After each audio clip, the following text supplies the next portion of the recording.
Selamat datang ya, di channel Arya Satya.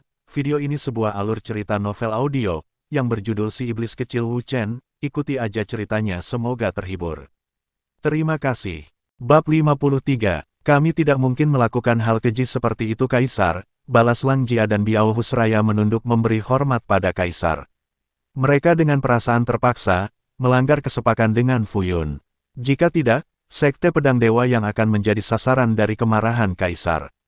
Fu Yun yang tengah bertarung melawan Su Long dan Chung Li menjauh dari kedua lawan. Tidak percaya dua tetua pedang dewa mengkhianatinya. Padahal mereka sudah menikmati banyak keuntungan dari pertarungan Wu Chen di arena. Dia mulai panik saat melihat banyak penghuni kota. Juga melarikan diri, terutama penonton yang berkunjung dari daratan utama. Sekilas Fu Yun juga melihat Zumen terbang ke arah arena Siwang. Dia berteriak keras pada kedua tetua Sekte Pedang Emas, berharap mereka kembali membantunya. Lang Jia, Biao Hu. Apa yang kalian lakukan? Cepat bantu aku. Dua orang yang dia teriaki justru memasang muka masam. Di dekat mereka, Kaisar dan Permaisuri menatap dengan waspada, berjaga-jaga jika mereka berdua kembali masuk dalam pertempuran. Sialan, kalian kira kota lain di Pulau Zhou akan diam saja saat kota Lusui diserang. Fu Yun meraung marah menyerang Chung Li dengan pedang di tangannya. Dia benar-benar tidak terima kota Lusui menjadi kacau balau. Bisnis yang dia bangun akan hancur begitu saja. Menggunakan Pangeran Ying dalam pertarungan monster hanya menyisakan penyesalan baginya saat ini. Kilatan percikan api dan suara dentuman keras berkali-kali menghiasi pertempuran di luar arena. Saat energi dari teknik dua orang itu saling berbenturan, belum lagi pertarungan ranah langit dan bumi yang ada di sekitar mereka. Cuaca dingin dari hujan salju juga tidak berhasil mendinginkan api pertempuran skala kecil itu. Saat Fu Yun menggunakan teknik avatar, Su Long maju menggantikan Chung Li dengan menggunakan teknik yang sama. Itu karena dia melihat Chung Li tidak memiliki teknik yang mampu mengimbani teknik lawan. Pemuda itu juga tidak memiliki inti api seperti yang Wu Chen miliki. Saat dua teknik avatar saling bertarung, pemilik teknik juga bertarung satu sama lain. Kedua teknik avatar itu akhirnya hancur, menimbulkan gelombang kejut, memaksa semua orang menjauh, bahkan kedua pemilik teknik sama-sama terlempar ke belakang. Sial, orang ini satu tingkat lebih kuat dariku, rutuk Fu Yun seraya memuntahkan darah. Dadanya juga terasa sangat sakit, mengatupkan gigi saat menyadari pihak kota Lusui sudah kalah di berbagai tempat. Kaisar maju dan berdiri di depan Fu Yun dengan mengacungkan pedang. Menyerahlah Fu Yun.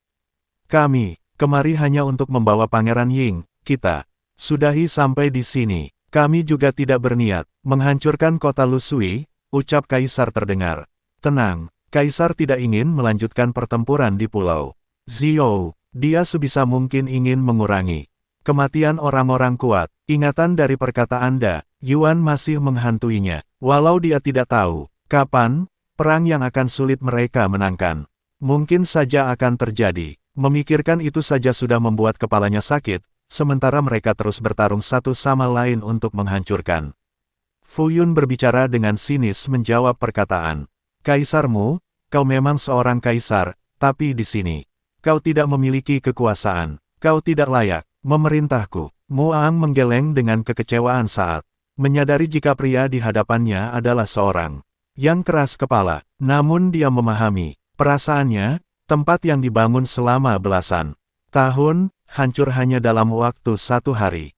Fu Yun berniat hendak menyerang kaisarmu, namun saat mengencangkan genggaman pada pedangnya, dia merasakan hawa panas mendekat. Dengan cepat dia melepaskan energi pedang ke arah api yang tidak terlalu jelas bentuknya.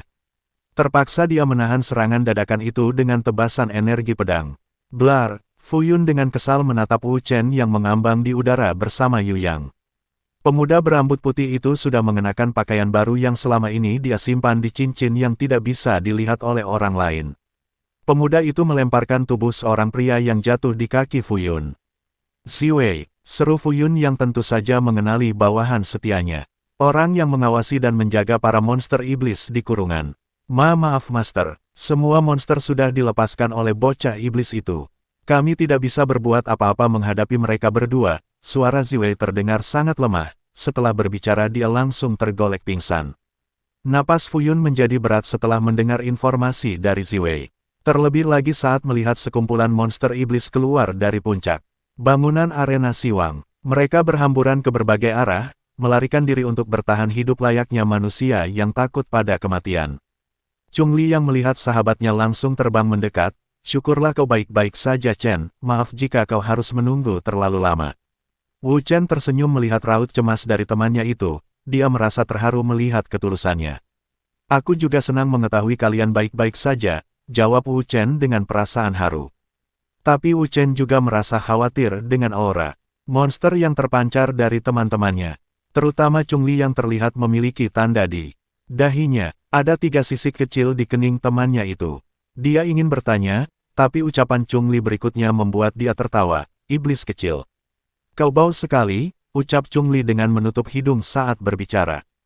"Hahaha, aku memang sudah lama tidak mandi," ucap Wu Chen sembari tertawa bersama Chungli dan Yu Yang. Setelah puas tertawa bersama, mereka kembali mengarahkan pandangan pada Fu Yun. Wu Chen dengan ekspresi datar mengajukan, "Pertanyaan, aku hanya ingin kembali bersama teman-temanku. Katakan di mana kau menyembunyikan rubah berekor 3. Dahi Fu Yun mengerut saat mendengar perkataan Wu Chen. Selain dia dan anak buahnya, tidak ada yang mengetahui tentang monster iblis yang sangat langka itu. Dia bahkan tidak mengurungnya di arena Siwang, berbagai pemikiran berkecamuk di benaknya, dia mulai berpikir ada seseorang yang berkhianat. "Apa maksudmu? Aku tidak memiliki monster iblis seperti yang kau katakan. Bocah, meski aku mati hari ini, aku akan membawamu ke dalam kubur bersamaku," ucap Fu Yun dengan wajah memerah karena sudah kehilangan semua yang dia bangun selama ini. Wu Chen dengan menghela napas berat mulai merasa kasihan, dia sudah lelah dengan semua kebencian yang ada di hatinya. Dalam arena Siwang, dia mulai menyadari ada yang lebih penting dari kebencian dan dendam, sedikit waktu bersama sahabat yang tulus. Seperti saudara, jauh lebih baik daripada hidup puluhan tahun. Hawa dingin di sekeliling mereka mulai terasa panas, kecuali bagi Wu Chen tentunya. Hujan salju dan yang sudah jatuh di permukaan mulai mencair, menimbulkan uap yang menghalangi pandangan mata. Semua orang, tenanglah, dia bukan musuh. Wu Chen menenangkan kedua teman yang melayang di sebelahnya. Mereka mulai merasakan kekuatan monster di luar nalar manusia. Belum ada yang merasakan kekuatan sebesar itu sebelumnya, kecuali Kaisar Mu dan istrinya. Serta orang-orang dari benua tengah yang ada di kota Jingyin saat Dayuan menyerang. Wajah kedua pasangan penguasa itu mulai pucat. Mengira jika monster sekuat kera naga muncul di kota Lu Sui, "Suamiku, ini..." Permaisuri tidak dapat berkata-kata, dia dengan khawatir pergi ke arah kapal layar yang dihuni oleh Mulian. Tidak ingin sesuatu yang buruk menimpa putri keduanya. Walau ada si alien yang berjaga di sampingnya. "Chen, monster tingkat apa ini?" Chungli terdengar gugup, kekuatan monster ini jauh melebihi tingkat 9. Dia yang memiliki kekuatan monster, merasa tertekan oleh kekuatan yang jauh lebih tinggi. "Inilah kekuatan asli monster tingkat naga," ucap Wu Chen menjelaskan. Dia menepuk pundak kedua temannya dan berkata untuk menenangkan mereka.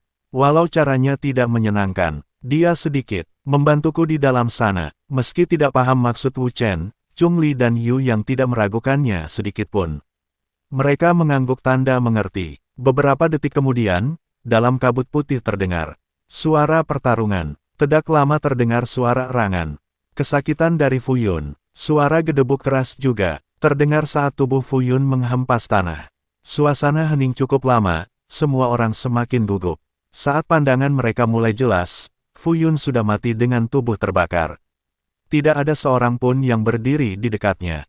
Seolah-olah dia mati begitu saja, jasadnya juga sudah tidak dapat dikenali. Semua orang mengalihkan pandangan pada Wu Chen, mengira jika dia yang melakukannya. Tapi kekuatan Wu Chen jelas tidak mungkin membunuh seorang abadi tahap pertama semudah itu.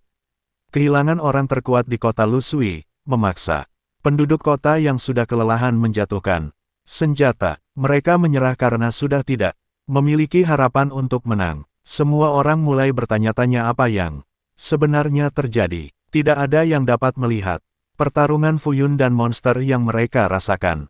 Kekuatannya, kemana perginya monster misterius itu? Hawa keberadaannya bahkan sudah lenyap. Wu Ren berseru dan memerintahkan orang yang mereka bawa untuk tetap waspada. Tampan, Pergilah ke arah timur pulau. Kita bertemu jurang di wilayah Tanjung yang ada di tepi laut. Wu Chen yang hanya mendengar suara Wei, di kepalanya, menoleh pada Chungli dan Yu Yang untuk pergi ke arah yang disebutkan oleh wanita rubah. Sepertinya dia sudah mendapat informasi tentang keberadaan rubah yang dia cari sebelum membunuh Fu Yun, batin Wu Chen. Tapi Wu Ren sudah mengambang di depan mereka bertiga, dia membungkuk memberi hormat. Membuat alis Wu Chen tertaut, merasa tidak mengenali pria di hadapannya. Salam pangeran, aku Wu Ren pemimpin keluarga Wu datang memberi hormat. Dia tidak merubah posisi dengan tetap membungkuk, padahal Wu Chen sudah membalas dengan menyatukan tinju dan telapak tangan di depan dada. Mendengar nama marga pria parubaya di depannya, membuat Wu Chen menghela napas. Dari perkataannya, jelas pria itu berasal dari ibu kota. Kekaisaranmu. Chungli melihat temannya diam saja, berbisik pelan di sebelah Wu Chen, dia putra nenekmu. Wu Chen tersentak karena tidak menduganya sama sekali. Dengan wajah sedih dia berbicara pada Wu Ren, putra wanita yang membesarkannya seperti cucu sendiri. Angkat kepalamu paman, aku bukan lagi seorang pangeran atau putra mahkota. Jadi kalian tidak perlu lagi hidup untuk menjadi pelayan. Mendengar ucapan Wu Chen, Wu Ren mengangkat kepalanya. Dia menggeleng dengan lemah, selama pangeran masih hidup, kami akan tetap menjaga sumpah setia pada Kaisar Ying. Sedikit lama mereka bercakap-cakap, akhirnya turun ke permukaan. Anggota keluarga Wu yang ada di sana datang mendekat. Mereka dipimpin oleh Wu Bang langsung berlutut mengelilingi Wu Chen, pewaris sah Kekaisaran Ying. Disusul kemudian oleh orang-orang Su dan Sekte Lembah Kunin mereka juga melakukan hal yang sama, berlutut dengan menggenggam satu tinju dengan telapak tangan. Lalu mengarahkannya ke atas dan berseru bersamaan. Hormat pada Pangeran Ying Chen. Bab 54. Melihat semua orang dari benua tengah menunduk dan memberi hormat padanya, Wu Chen sampai tidak bisa berkata-kata. Dia menatap wajah mereka satu persatu saat mendongakkan kepala, tidak ada raut ketakutan atau tatapan jijik merendahkan seperti selama ini yang dia terima, padahal Wu Chen tidak mengenakan topeng. Saat ini, wajahnya bahkan terlihat lebih buruk dibanding masa dia hidup bersama Nenek Ning. Chungli menepuk pundak sahabatnya, lihatlah. Chen, kau tidak sendirian. Mereka menunggu perintahmu, Pangeran Ying Chen, lanjut Chungli. Mengingatkan Wu Chen, karena orang-orang Ying itu sudah menunduk cukup lama. Wu Chen mengangguk dengan perasaan haru. Menghela napas panjang sejenak sebelum berbicara. Berdirilah, aku berterima kasih untuk penghormatan dan kesetiaan kalian. Tapi untuk saat ini, cukup. Panggil aku Wu Chen. Semua orang Wu saling tatap, mereka terlihat kebingungan dengan perkataan Pangeran Ying. Nama, Wu hanyalah marga keluarga pelayan, tapi pangeran justru ingin menggunakan nama itu dalam kesehariannya. Wu Chen yang melihat keraguan di wajah mereka, menyentuh kedua lengan Wu Bang. Dia membantu pria itu berdiri, rasa terima kasih saja tidak akan cukup untuk membalas semua kebaikan kalian yang bersedia mempertaruhkan nyawa datang ke sini. Wu Chen mengeluarkan token berwarna hitam dengan lambang Raja Wali berwarna emas dan mengangkatnya. Saat berbicara, dia tersenyum tipis sebelum melanjutkan perkataannya, mulai hari ini, keluarga Wu kalian bukan lagi keluarga pelayan. Dengan token kaisar di tanganku, kalian kunobatkan sebagai penjaga setia kekaisaran. Wajah-wajah orang-orang Wu langsung berubah cerah saat mendengar perkataan putra mahkota. Bahkan, beberapa menatap pangeran dengan mata berkaca-kaca, tidak menyangka jika status mereka akan berubah menjadi seorang ksatria. Namun tindakan mereka selanjutnya justru membuat Wu Chen garuk-garuk kepala. Mereka kembali berlutut dan memberi hormat. Terima kasih karena Yang Mulia memberi kehormatan pada keluarga Wu. Chungli dan Yu Yang yang melihat ekspresi Wu Chen terkekeh pelan. Yu Yang kemudian berbicara, memperingatkan mereka semua, sebaiknya nanti saja kita lanjutkan pembicaraan, sebelum orang-orang dari dua kota lain datang kemari. Wu Ren tersadar setelah mendengar itu, dia yang pertama berdiri. Pangeran, izinkan kami tetap menyebutmu dengan memanggil Pangeran Ying, ucapnya dengan sangat sopan. Terserah kalian saja, sekarang sebaiknya pimpin orang-orang paman untuk kembali. Masih ada sesuatu yang akan kulakukan di tempat ini, balas Wu Chen. Singkat, dia juga berterima kasih pada kaisarmu yang datang untuk membantu. Tanpa bantuannya, mungkin korban dari pihaknya akan sangat banyak. Setelah ramah tamah singkat itu, dia pergi ke arah yang dikatakan oleh Wei Er. Tetapi setelah memerintahkan anggota keluarganya kembali, Wu Ren, Wu Bang dan Sulong justru menyusul arah kepergian Wu Chen dan dua temannya. Setelah dekat, mereka meminta izin untuk mengawalnya hingga urusan pangeran selesai. Wu Chen tidak mempermasalahkan keinginan mereka, namun di perjalanan, Putri Mulian yang melihat rombongan kecil Wu Chen di kejauhan, langsung bergegas menyusul. Karena belum bisa terbang, dia memaksa si alien untuk membawanya. Mulian, kau tidak kuizinkan meninggalkan kapal. Permaisuri dengan nada geram berteriak pada putrinya. Aku akan segera kembali ibu, balas Mulian dengan antusias. Si alien yang membawanya justru tampak enggan, putri aku pasti akan dihukum karena membawamu. Ucapnya dengan perasaan bersalah. Tenang saja, bukan hanya kau. Aku juga akan dihukum, balas Mulian terdengar cuek di telinga si alien. Setelah sampai di jurang yang menjorok ke arah laut, Wu Chen tidak melihat Wei Er di sana. Tidak ada apapun di tempat itu, hanya jurang tinggi dengan lautan luas di bawahnya. Oi, rubah betina, di mana kau? Wu Chen berteriak dengan meletakkan tangan di mulutnya, namun tidak ada tanggapan sedikitpun. Wu Chen berbalik saat si alien dan Mulian datang, jauh di belakang mereka terlihat kaisar dan permaisurimu. Wajah si alien terpancar perasaan haru saat melihat Wu Chen selamat, meski penampilannya sudah jauh berbeda dari sebelumnya. Taring di mulut temannya sebelumnya tidak ada saat terakhir kali dia melihatnya. Pandangan Wu Chen beralih pada Mulian yang memandangnya dengan tatapan aneh. Sesaat kemudian mata gadis itu berubah menjadi warna keemasan. Mulian tersenyum sangat lebar, kau ternyata sangat tampan, ujarnya dengan malu-malu. Semua orang terhenyak saat mendengar perkataannya. Pengikut Wu Chen bahkan berani menatapnya dengan wajah tidak senang. Sulong berbicara dengan suara tinggi, putrimu, perkataan Anda tidak mencerminkan sebagai seorang putri kekaisaran. Tidak seharusnya kau mengejek Pangeran Ying. Apa yang kalian tahu, kalian tidak melihat seperti yang mataku lihat. Tidak usah berkata buruk padaku, Mulian membalas dengan ketus. Dia mendekati Wu Chen dengan raut bahagia, lalu teringat kembali wajah Wu Chen saat dia melihatnya dulu di dalam alam spiritual Mia. Pangeran Ying, kenapa dulu saat melihatmu di alam spiritual aku tidak melihat wajah aslimu? Mendapati pertanyaan seperti itu, hanya membuat Wu Chen kebingungan. Dia bahkan tidak habis pikir. Bagaimana putrimu bisa mengatakan kalau dia tampan, tapi dari raut gadis itu, jelas tidak ada tatapan jijik sedikitpun. Sebenarnya apa kegunaan mata perimu itu? Balas Wu Chen singkat. Mulian menggaruk pipi diberi pertanyaan seperti itu. Dia juga tidak terlalu memahami kekuatan mata peri. Sesungguhnya, hanya menjelaskan beberapa kemampuan yang sudah dia ketahui sejauh ini. Wu Chen mengangguk dan menjelaskan pertanyaan Mulian sebelumnya. Saat itu kau mungkin melihat keran naga Dayuan, kesadarannya ternyata masih ada dalam kristal rohku. Semua orang merasa tegang saat mendengar jawaban Wu Chen. Mereka tidak menyangka jika monster tingkat naga masih meninggalkan sedikit kesarannya di kristal roh monster. Melihat raut wajah orang-orang Wu Chen kembali berbicara, tenang saja, dia tidak akan membuat masalah untukku. Syukurlah kalau seperti itu, Chung Li sedikit lega. Mendengar penjelasan Wu Chen, dia juga menyerahkan sebuah topeng, aku lupa memberikan.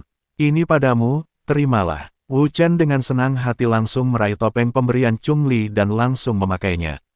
Terima kasih, topeng ini sama seperti yang kumiliki dulu. Aku pasti akan menggantinya, ini terlalu mahal untukku. Hehe, sebenarnya topeng itu kami beli dari uang pemberian putrimu.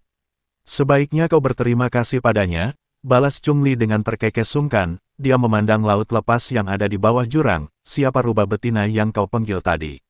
Baru saja Chung Li bertanya, dia dikejutkan oleh wanita cantik terbang dari bawah jurang. Di pelukannya ada seekor monster rubah sebesar kambing dan berwarna jingga, monster itu iblis itu berekor 3. Selain Wu Chen, semua orang langsung bersikap waspada, terlebih lagi mereka tidak bisa merasakan tingkat kekuatannya. Kenapa kau membawa banyak orang ke sini? Ucap Wei Er terlihat tidak senang. Ekspresi arogan dari wajahnya juga tidak hilang. Masih sama seperti sebelum-sebelumnya. Kau tidak mengatakan aku harus datang sendiri. Kaisar dan permaisurimu yang pertama kali menyadari jika wanita yang berdiri di tepi jurang memiliki 2 ekor di belakangnya. Semua menjauh, seru kaisarmu memperingatkan dan menarik putrinya. Selain mereka tidak ada yang bergeming, karena Wu Chen tidak bergerak sedikitpun. Lagi pula, mereka mendengar sendiri pembicaraan pangeran dan wanita rubah. Sulong maju ke selangkah dan memberi salam kepalaan pada Wei Er. Apakah Anda Wei Er yang dulu menghidupkan kembali pangeran Ying Chen dengan kristal roh? Mendengar pertanyaan itu, Wei Er mendengus kesal. Dia menatap Wu Chen dengan tatapan tajam. Tampaknya ayahmu tidak dapat dipercaya, aku sudah memintanya untuk merahasiakan keberadaanku. Sekarang lihatlah, mereka semua tampak mengenaliku. Dari perkataan Wei Er, Sulong tampaknya tidak membutuhkan jawaban. Dia langsung mengerti dan memberi pertanyaan lain, mohon Nona bersedia mengembalikan keadaan pangeran seperti sebelum dia berubah seperti ini. Sulong langsung bersujud memohon Wei Er melakukan sesuatu, berharap wanita itu bisa melakukan keajaiban seperti dulu. Wu Ren dan Wu Bang juga melakukan hal yang sama, memohon untuk Pangeran Ying Chen. Namun Wei Er yang tengah mengusap-usap kepala rubah tampak tidak memperdulikan mereka bertiga. Dia dengan pelan menurunkan Hong Qiyu ke tanah. Rubah berekor 3 itu berjalan mengitarinya dengan ekor yang bergerak-gerak. Wu Chen akhirnya berbicara karena mereka bersujud cukup lama. Paman, kalian berdirilah. Aku sudah menerima nasibku yang seperti ini. Karena itulah aku tidak peduli lagi dengan masalah tahta di kekaisaran, jangan rendahkan diri kalian untukku. Mulian yang penasaran dengan Wei Er mencoba mengintip kekuatannya. Baru saja dia menggunakan kekuatan mata peri, Wei Er sudah berpaling dan berpindah tempat dengan cepat. Mu Ang dan istrinya hendak melindungi putri mereka, namun dalam satu gerakan. Mereka berdua terpental jauh. Apa yang kau lakukan? Wu Chen terkejut karena saat ini Mulian tengah dicekik dan diangkat oleh Wei Er. Dia juga menghentikan teman-temannya untuk tidak menyerang. Lepaskan aku, ucap Mulian dengan suara yang tidak jelas. Dia berusaha melepaskan cekikan di lehernya, tetapi kekuatan genggaman Wei Er sangat kuat. Lepaskan dia, aku tidak takut padamu, kembali Wu Chen memberi peringatan. Kali ini pedang tulang hijau sudah dalam genggaman tangannya. Aku tidak menyangka ada seseorang yang mewarisi mata peri di sini. Sedikit senyuman dingin terpancar dari bibir Wei Er. Akhirnya dia melepas cekikan pada leher Mulian, membuat gadis itu hampir terjatuh dengan terbatuk-batuk. Yu Yang, Si Elian dan Chung Li langsung membantunya untuk tetap berdiri. Mu Ang dan Permaisuri kembali mendekat dan berdiri di depan Mulian untuk berjaga-jaga. Wei Er berbicara saat dia berjalan ke arah Wu Chen. Dia akan ikut denganmu untuk berlatih bersamaku. Kalian tidak punya banyak waktu sebelum serangan lain datang dari benua timur datang. Apa maksudmu? Kau ingin membawa putriku? Tidak. Bisa. Mu Ang langsung menolak perkataan Wei Er. Tidak mungkin dia membiarkan putrinya pergi bersama manusia yang masih setengah monster. Apalagi sebelumnya mereka diserang oleh wanita itu.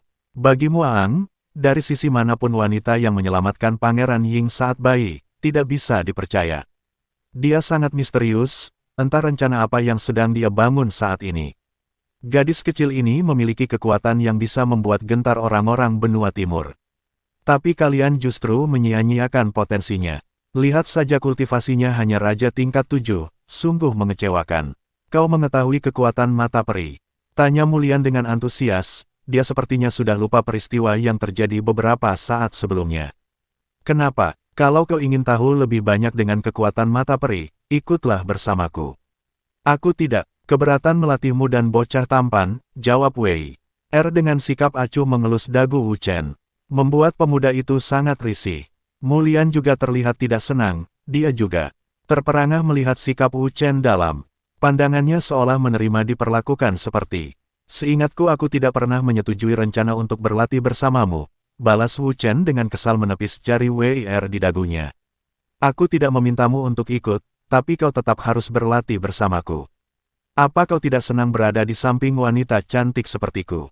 Mulian benar-benar terbakar api cemburu saat melihat sikap genit Wei Er. Wajahnya memerah dan dadanya terasa panas melihat mereka berdua. Wu Chen benar, kami tidak perlu ikut denganmu. Entah apa yang terjadi jika kami bersamamu. Hihihi. Ternyata kau gadis kecil yang pemarah. Sepertinya kau menyukai pria tampanku putri.